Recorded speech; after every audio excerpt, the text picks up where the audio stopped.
J'étais moi aussi une femme engagée sur tous les fronts, au travail, à la maison, dans ma relation de couple. Et pourtant, à l'intérieur, je me sentais tendue, fatiguée, douloureuse, même si je faisais bonne figure. J'avais du mal à ralentir. J'étais toujours sur le qui-vive. Je doutais de mes réussites, j'avais l'impression de tout porter toute seule sans réel soutien. J'étais exigeante avec moi-même et j'avais parfois l'impression de tourner en rond. Ce que je vivais était lié à un mécanisme profond, le figement, et à ces parties de moi restées en exil. Si vous êtes comme moi et que vous aimeriez que ça change, écoutez bien cette vidéo. Nous allons découvrir différents points. Tout d'abord, être bloqué. Qu'est-ce que ça veut dire? Ce sera l'occasion de comprendre ce que sont ces sensations. Ce n'est pas juste dans la tête, c'est beaucoup plus que le stress. Ensuite, nous irons comprendre la notion de figement et pourquoi. Puis, comment rencontrer ces parts exilées. Puis, les trésors cachés au-delà de la douleur. Et une nouvelle voie pour aller mieux durablement et comprendre ce que c'est que le self. Aujourd'hui, on va décortiquer ensemble un sentiment très courant, mais souvent assez mal compris, celui d'être coincé, vous savez, bloqué. C'est une expérience que beaucoup de personnes, et notamment les personnes très performantes, connaissent très bien, même si, en général, on n'en parle pas beaucoup. C'est exactement ça. C'est cette drôle d'impression d'être à la fois sur tous les fronts, sursollicité, et en même temps complètement immobile. On avance, oui, on gère, on réussit même, mais à l'intérieur, il y a comme un truc qui est figé, qui ne bouge pas. Si cette sensation résonne, alors ce qui suit va sûrement apporter un éclairage intéressant. Alors, plongeons directement dans cette première section. Cette résistance intérieure, ce sentiment que, malgré tous les efforts, on a l'impression de tourner en rond. Eh bien, ce n'est pas juste dans la tête. Non, pas du tout. C'est un signal très concret, qu'il y a tout un système intérieur qui est à l'œuvre. Et ces signes, ils sont peut-être familiers. Une tension constante, cette difficulté à vraiment se reposer, ce doute qui traîne là, même quand tout réussit, ou encore cette sensation de tout porter tout seul. On a tendance à mettre ça sur le compte du stress, mais bien souvent, ce sont les symptômes de quelque chose de bien plus profond. Et attention, il ne s'agit pas du tout d'un échec de volonté.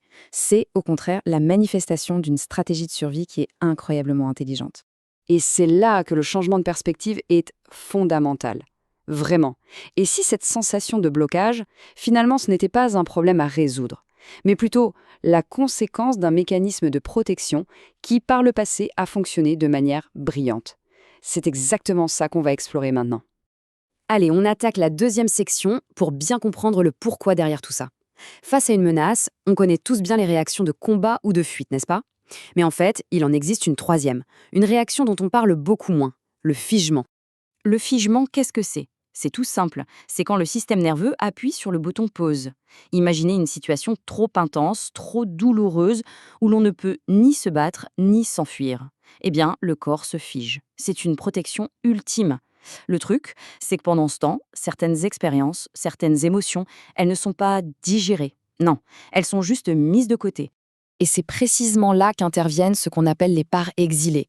Alors attention, ce ne sont pas du tout des défauts de personnalité, non. Ce sont plutôt des fragments de notre expérience qui datent souvent de l'enfance et qui ont pris sur elles ces émotions qui étaient bien trop lourdes à l'époque. En fait, elles portent les fardeaux du passé pour nous permettre à nous de continuer à fonctionner. Ce schéma illustre parfaitement cette dynamique intérieure. Regardez, d'un côté, on a les parts exilées, celles qui portent la douleur, et de l'autre, les parts protectrices, dont l'unique but est de garder les premières bien sous clé. On a deux types de protecteurs. D'abord, les managers.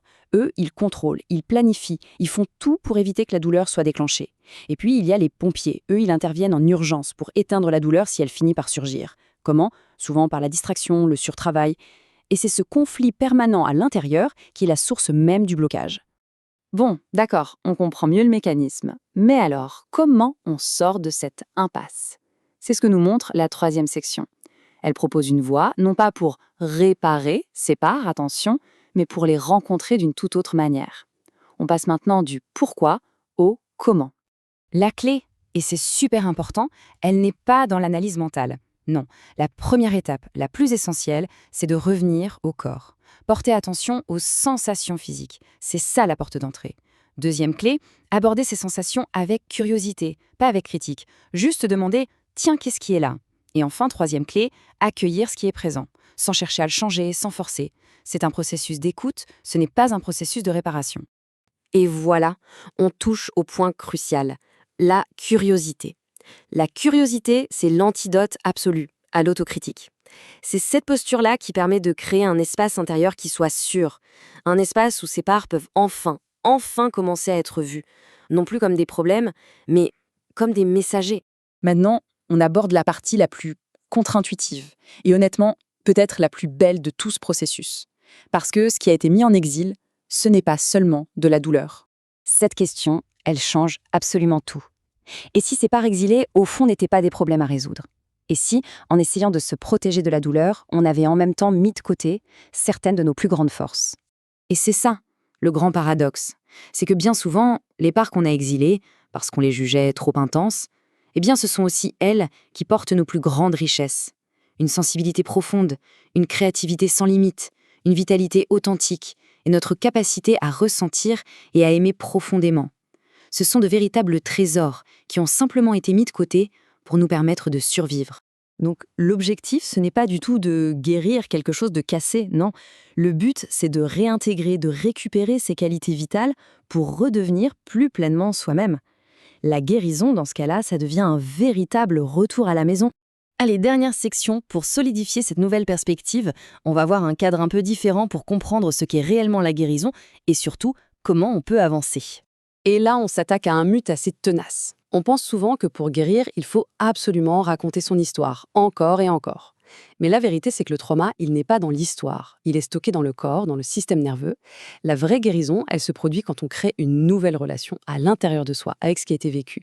Une relation qui est basée sur la sécurité et la présence, ici et maintenant.